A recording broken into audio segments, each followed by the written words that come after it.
situations like this, first off, having an empty trailer is probably a lot more dangerous than having a loaded trailer. And for that reason is because there's not a lot of weight on your drives.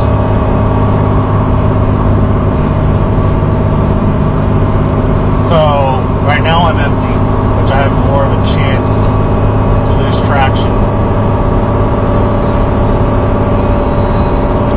So with that being said, using high RPMs, you're using the transmission to slow you down. You're not using a Jake brake. Never use your Jake brake in slick conditions. You use the transmission to slow you down. You do stab braking, which is every 5 miles. You'll slow down 5 miles and then let the truck kind of coast up to 5 miles, and then you slow back down to 5 miles. And you just continuously do that, and that'll help keep your brakes cool. Won't cause you to burn your brakes. You burn your brakes, you can lose your brakes, which is a very serious problem. Or you can catch your trailer on fire. Which actually, on my TikTok, there is somebody that did catch their brakes on fire this last spring. So stab braking is very important when it comes to having slick conditions. Don't ever hold the brakes. If you ever lose traction, you don't ever hit your brakes. You feather the throttle until you regain your traction. Hitting your brakes will actually make you slide even worse.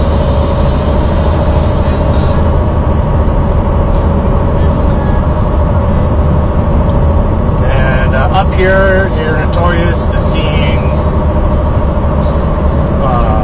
what we call super truckers that don't think that they need to chain up. People that don't have the experience driving through the mountain in the snow and ice using a semi-tractor trailer combo. You'll see them in the ditch. I've seen a couple trucks flipped over on their sides. A lot of that has to do with your experience. The way you got to look at it is you can only control the truck to a certain degree. So you just have to do your best. That's all you can do is your best. And what I mean by that is you can't panic. When things start to happen, when your trailer starts to slide, when your tractor starts to slide, you have to take action and try your best to control your tractor and trailer. One of the biggest things that I have experienced is when your trailer does decide to slide out, and it will, sometimes it just happens. Your trailer will slide out to the left or right of you. You're going to use your trolley brake. Trolley brake is what's inside your tractor, which controls your trailer. What you'll do is you'll lightly put pressure on your trolley brake, and that's going to straighten your tractor and trailer up straight. You don't want to do too much on the trolley, because all that's going to do is make you slide even worse. But you just want to you want the trailer to kind of yank your tractor back into line with your tractor and trailer, so that you're not sliding.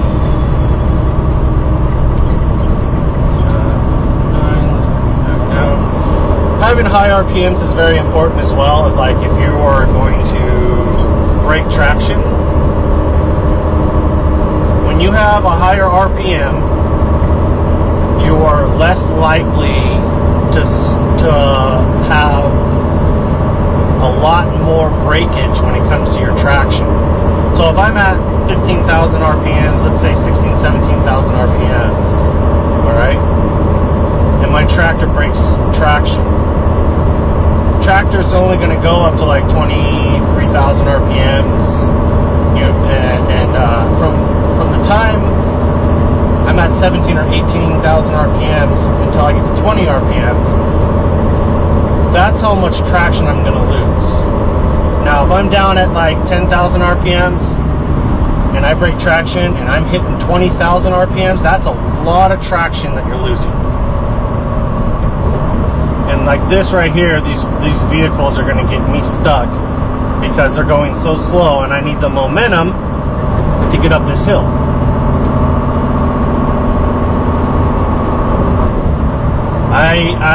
Biggest thing about any type of climb when it comes to slippery conditions is that you need momentum to get up these hills. So I'm probably going to lose traction. We'll see. Let's see if she's got it. Come on, baby. Let's go. 20,000 RPMs. We're climbing. 30 miles an hour.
Exhilarating.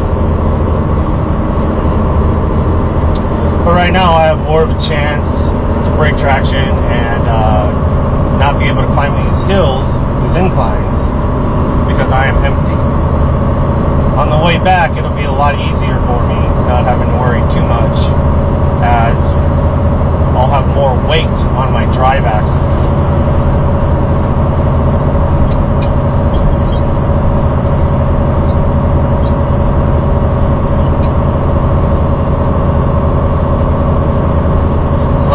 About 17,000 RPMs. We'll keep the momentum up, keep the truck moving.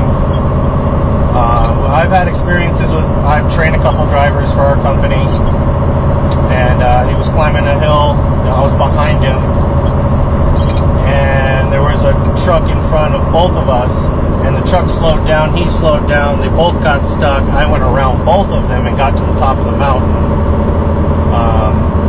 And then I came back down, I walked back down and helped him get his chains on and stuff like that.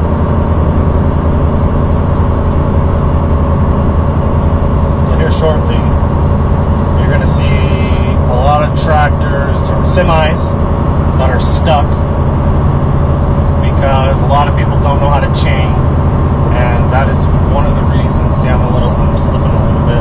One of the reasons why I want to make these videos is to help other unexperienced drivers figure out proper ways to do things so they don't get themselves stuck in a situation.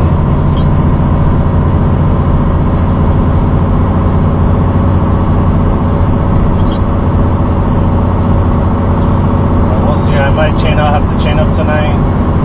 And if that's the case, I will be making a video of my chaining.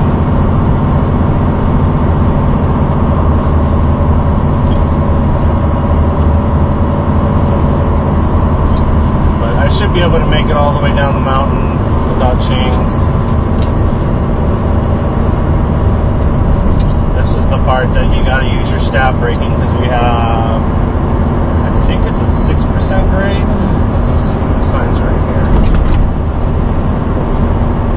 Yeah, 6% grade for 5 miles.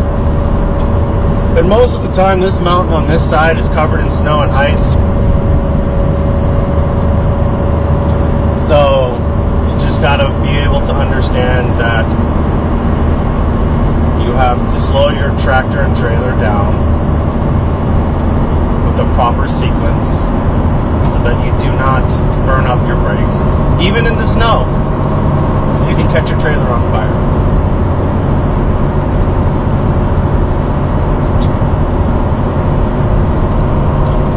A lot of the problems about this mountain is it's actually the other drivers. The other drivers are always so scared that it gets to a point where I'm almost cooking my brakes, and a lot of the times I just have to go around. I don't have a choice. I have to go around. And some of them get frustrated, but it kind of is what it is. I'm going to keep moving regardless if you're in my way or not, and I will get around you. And every year, I'm always passing up other semis, and lots of cars and stuff like that. I have also witnessed a couple accidents. One in front of me with a white Chevy pickup truck in the snow, lost control and hit the embankment. We pulled over, made sure he was okay. And then we had another one. I don't really know what the car was. I just know because it was basically a blizzard like this, and I couldn't tell. But I was passing that person, and the person spun out right next to me and hit the embankment as well. And I pulled over and checked on them. I've also seen, I think it might have been a FedEx driver, semi driver, that obviously was going around a turn way too fast and hit the embankment, and he was literally halfway in the road. I asked him if he needed help, and he said he had it. He can take care of it, so I just kept going. Let's see, we're at 34 degrees. Probably going to be going back to water again here.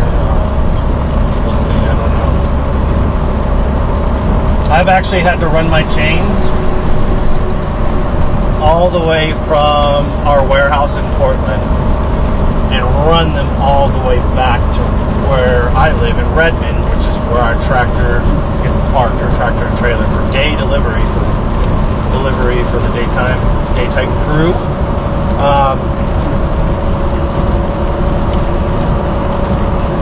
But that's solely what my position is. I just drive over the mountain. I grab a trailer. So I basically drop this trailer, pick up another trailer, bring it back, and they deliver during the day. So I'm just a shuttle driver. But the position I have is a very, very dangerous position. This is my 4th winter over this mountain, and I will be driving it depending 5 to 6 days a week.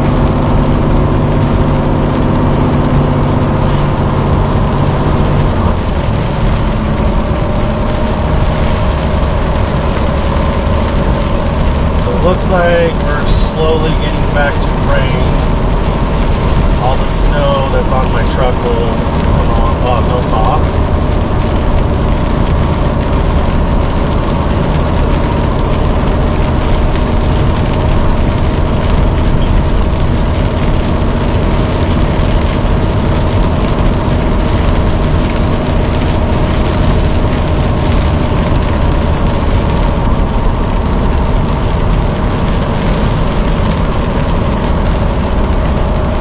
But I can't say it enough, snap braking is very crucial. There's other ways of doing it. Other people have their own ways, but one way that I've noticed that's the most efficient way to safely get down an incline or decline or down a mountain, 6% grade, whatever you want to call it, in the snow, in the ice, in the rain, loaded, not loaded, 30,000 pounds, 20,000 pounds, 5,000 pounds, doesn't really matter, is to use your stab braking. Basically, the truck will pick up 5 miles an hour, and then you slow it down 5 miles an hour. The truck will pick up 5 miles an hour, and you slow it down 5 miles an hour. Using your transmission and RPMs, what we call it is called transmission braking. It helps slows down the truck. It puts less strain on the brakes. I don't ever use my Jake brake unless, even in the rain, I don't use my Jake brake. I just don't think that it's necessary. I think that it's best to only use your Jake brake in dry conditions. If it's, if it's like 50, 60 degrees and it's a light rain, yes, I might use it. But any other reason, I will not. Dry conditions, of course, you can use it.